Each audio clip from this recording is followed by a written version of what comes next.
All right. Whoa. So I am on the YT Decoy, the actual Decoy, the big fat chub.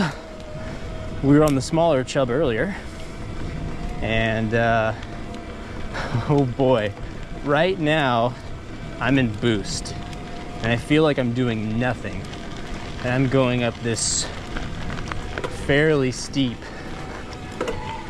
climb here, and it's just powering through it and really easy. And good God, I've never done it that. This thing just wants to go.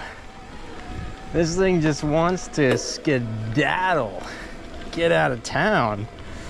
I don't even know what we're working with, honestly. I think it's a 170 up front, 160 in the rear, but it could be 170 because we're so high spec'd. This is like the top of the line. Mavin brakes. We got the XT Dior 12 speed with the auto shifter. So I've got it in A1. So auto 1 is like auto on dirt. Yeah, this thing's powering through this climb. I mean, we are in gear, oh, it tells me I'm in gear 6. That's pretty cool, gear 6. It tells me my speed, going 10 miles an hour up a freaking hill. Goodness gracious, this is crazy. On the other bike, we did 8.65 miles in, I don't know, 50 minutes, which 8.5 miles in 50 minutes of pure joy and fun is just ludicrous. I mean, that is insanity. Usually takes around 2 hours to do that here. That's probably like 1,700 feet of climbing. Well, I'm gonna try to keep it around this similar lap. Like, I'm gonna see how does this bike compare on the downhills, because the downhills are really important to me. The main thing is like time and downhills. How many downhills can I get in a certain amount of time? Here's a look at it.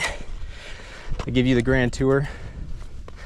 So Fox 38 with the new Grip X2 damper up front. They set it up middle of the road. Mavin SLV. These things are pretty sweet. A little squeaky, but it's okay. But that's what we're working with. The thing looks crazy. The EP8. Yeah. Ah, it looks like they put some type of cushioning so it doesn't rattle so much. I think the old versions used to rattle, so we're gonna give this a go.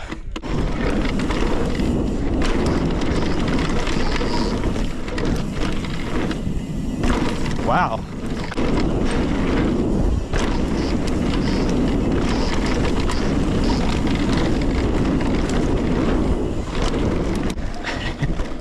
I'm just gonna power up this on trail mode. When I'm going downhill though, I really do like just the regular eco mode. That's like the lowest one, I think. It does feel pretty stiff. You know, I can hear the motor rattling a little bit down there. Also, the brakes are a little bit far from my fingers.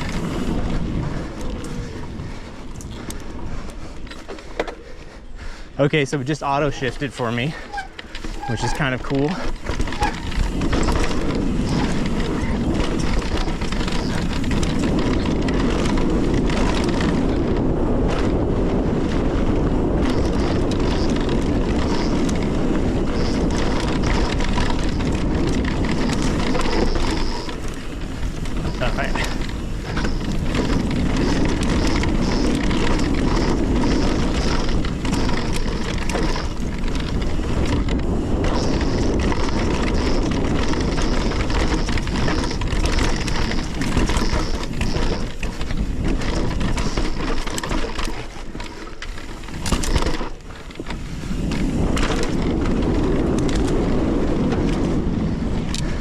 Okay, there we go.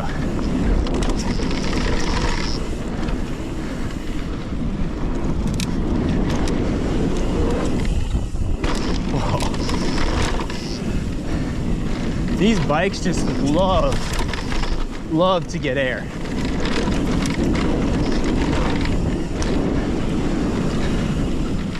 Okay, my legs are getting tired. This bike is capable. It's, you know, you feel it. It's a chub, but it's a capable chub.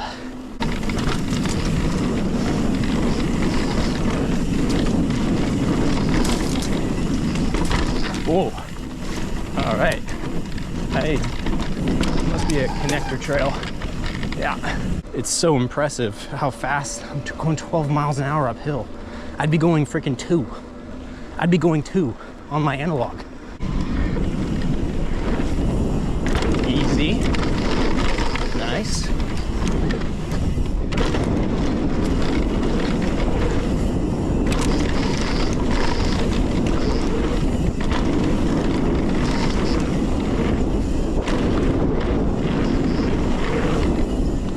Going slower because last time I freaking oversent everything.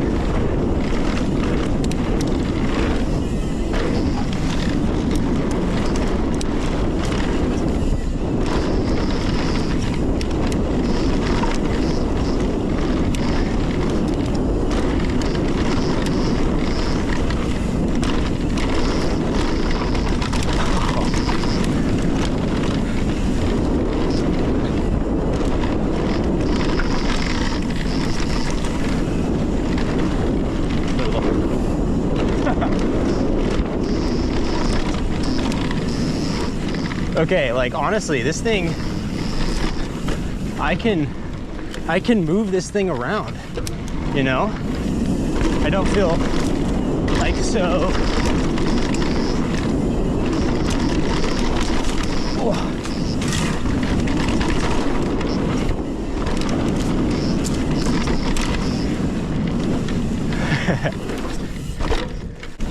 Dude, I feel like this thing actually like corners well.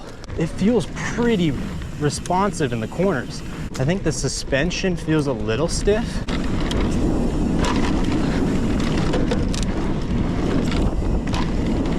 It's hard to get used to climbing. I mean, it's such a different feeling. We might as well put this thing in boost, you know? No reason not to. Whoa. I mean, this is crazy.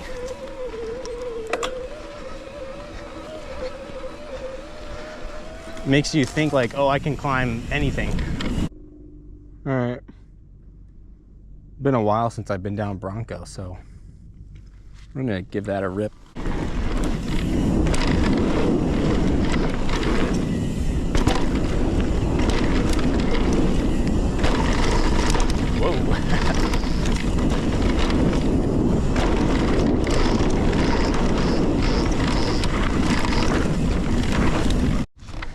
All right, we don't have much time, but we're gonna see how good it is at whipping if we can. It's a big bike. It still feels like pretty nimble though. Like, also I'm tired.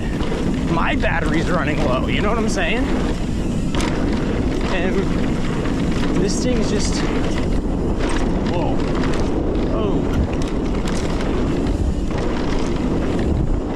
This thing just got it in it.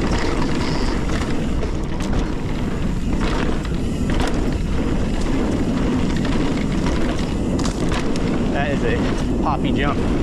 Here we go. Dude, that's what I love. I love this is a lap bike, dude.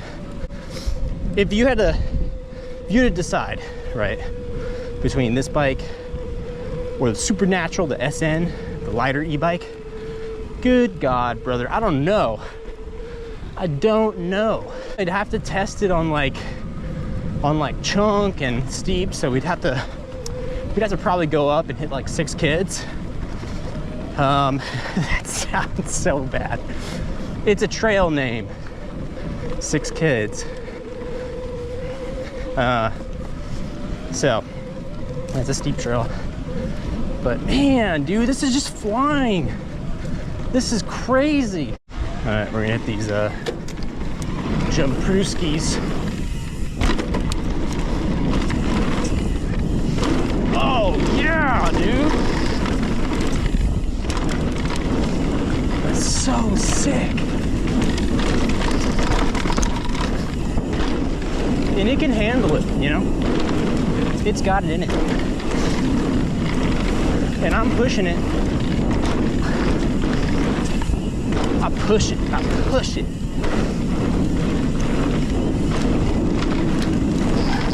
I think more fun way. About to find out.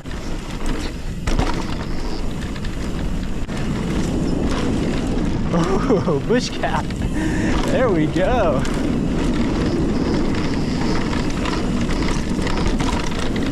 Dude, I just point it and it goes. It goes for miles.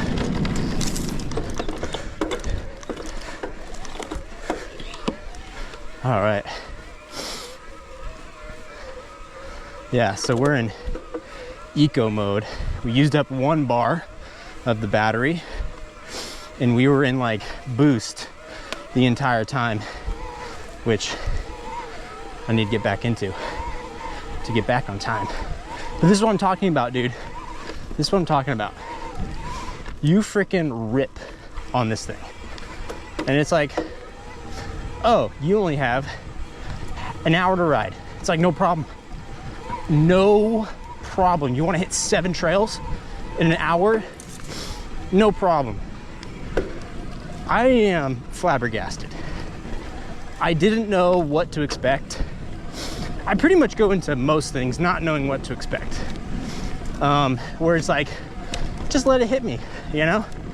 I can take it. This was a splendid surprise. Okay, biking is just fun in general. Anytime I go on a bike, I have a blast. But this brought my blast to like the next level, right? The blastiness of the ride is next level insanity.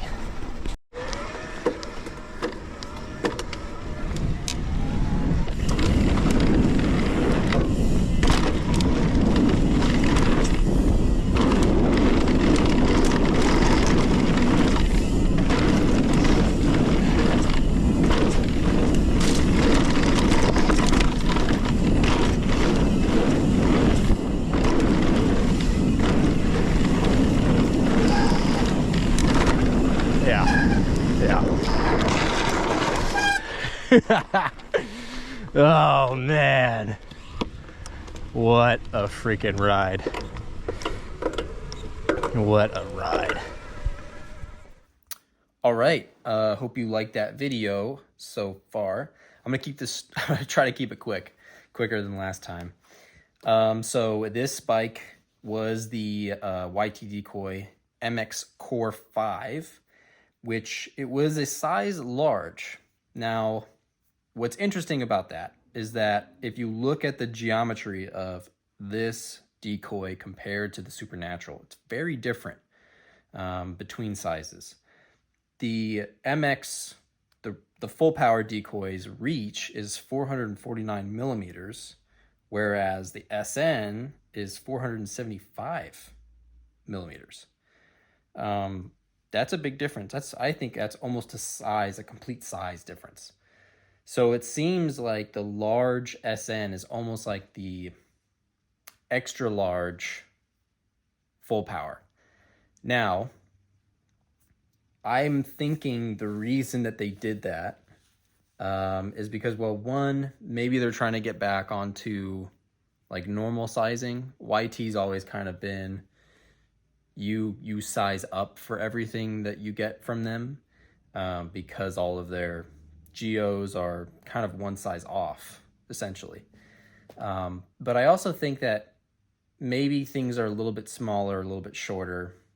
For example, a wheelbase is only 1,235 millimeters on the large full power, whereas it's 1,260 on the Supernatural. the chainstays are actually the exact same length. And yet, when I was cornering the full power bike, the heavier, the bigger one, it felt like I could corner it better. And I think that has to do with the reach. I think that has to do with the wheelbase size. They produced a really good bike. And this is something that I've been understanding more of as I've gone on a lot of different e-bikes. I've tested the Orbea Wild, the Mondraker Level, the Mondraker, the SL version of the Mondraker, and then I also tested out the PT, the Repeater PT by Transition, all in size larges. Besides the Transition, the YT was probably the easiest bike to just get on and go. Like, regardless of setup and suspension setup, I could just get on it and feel immediately comfortable going down pretty much any trail. I mean, I started on Car Crash, which has some jumps in the beginning, where I felt instantly comfortable in the air on that bike. And then it also had some, quick turns, which I was like, wow, this is very responsive, turns really well. Could have been the suspension being a little bit stiff. Stiff suspension in turns is really good, I think, because it doesn't dive. But it also just was very nimble. I felt like I could turn it really well. It was nimble on the ground. In the air, I think is a lot harder to, if I wanted to throw out the back end. Very, difficult to whip a heavier bike like that. It could table just fine, and I felt like it floated through the air really well. And was really stable when I wanted it to be stable, but it felt on the more playful side. This is definitely a bike that felt more playful. I'm almost considering, if I were to go back and test ride another one, should I get an XL? To see what that feels like. And then if I go to the SN, would I get a medium to see what that feels like? Because the SN was so grounded and burly, it just point it straight and go type of thing. I wasn't so keen on turning tight turns on the SN as I was with the full power Decoy. So that's something to consider. The noise level. There was a lot more noise on the full power Decoy. I know that Shimano said that the EP801 was supposed to be a lot quieter. If it is a lot quieter, then it's still pretty noisy. However, I do have to say I didn't really care about it after the first trail. I got used to it quite quickly and didn't really notice it for the rest of the ride. I was just so shocked about how nice the bike was. Climbing was so fun. I mean, if you hate climbing now, you will love climbing on this bike because you'll just power right up it. I even noticed that on some steep sections, the boost mode was too much. The boost mode pushed my front end up a little bit on steeper climbs. And it was just going so fast that I felt like I had no traction to turn really well on the front end. So I put it down on trail mode and then kind of like slammed the seat and then stood up kind of, if I needed to, on like really steep climbs, but it did climb pretty well. The battery lasted, I went 8.5 miles, around 8.5 miles, probably to around 1,700 feet of elevation gain. Did a bunch of laps that were a ton of fun. And for most of my climbs, I was in boost mode for most of my climbs. So I had 4 battery life left. I only used up 1 battery level. So that's pretty awesome. This is a question that I have been wondering, and it's kind of been repeat in my head about, would I take this on steep, chunky trails at Aliso Viejo or other places that are, high consequence? Meaning if I go too fast on them, that's not good. You need control and slow. I think I would take the SN. I don't know about the big bike. I think I need to take the big bike on probably 6 kids at San Clemente, or other steep trails, you know, to kind of test out like how does it do on, you know, if I need to a lot of brake control, a lot of, you know, kind of halting and then go, some balancing. The bike is very well balanced because of that weight and how much weight is on the bottom. Keeps you centered really well. So probably, you know, probably. I will say the feeling that I got out of the bike was that I had more travel to play with on the SN than I did this bike, which is interesting because the SN is 170, 160. And this bike, the full power bike is only 170, 165. So it technically has more travel. But it felt like the SN had more travel to it. And I don't know, that could be a difference between the Fox and the RockShox. The RockShox definitely felt a little bit more supple, a little bit nicer through the mid-stroke. The Fox factory, well, first of all, it was a tad bit stiff for me. Although I did pretty much push it. I had maybe that much left on the fork. Maybe that much left on the fork. And then maybe that much left on the rear shock. So I didn't completely bottom out. So I had some, I think if I took out some PSI, it would have been good, because those don't have volume spacers. It's just a demo bike. So I probably would have taken out PSI, put in some volume spacers, and it would have been super, super good. So that's also something to consider too, you know. The bike rode a little harsher than it should have been if it was tailored to the way that I ride and all that stuff. So, yeah, you can, so about the weight, 55 pounds is pretty much, I'd say mid-level for a big chunky e-bike, big full power. You didn't really feel it when you were riding it. It kept you grounded, it kept you centered, but like that bike would pop. Like I felt like I could jump anything. I could plow most things. It wasn't a super plowy bike, and again, that may be due to the geometry.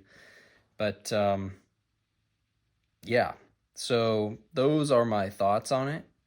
I think this bike would be great for someone who likes jumping and who likes flow trails. I got a taste of it, you know, on the chunk in Car Crash, and it handled everything really well. So I think it also could handle chunk. I just think that if you don't like the noise rattle and that really bothers you, you probably won't like this bike. The great thing is you can go and test them out at the YT Mill in San Clemente. You just go to their website.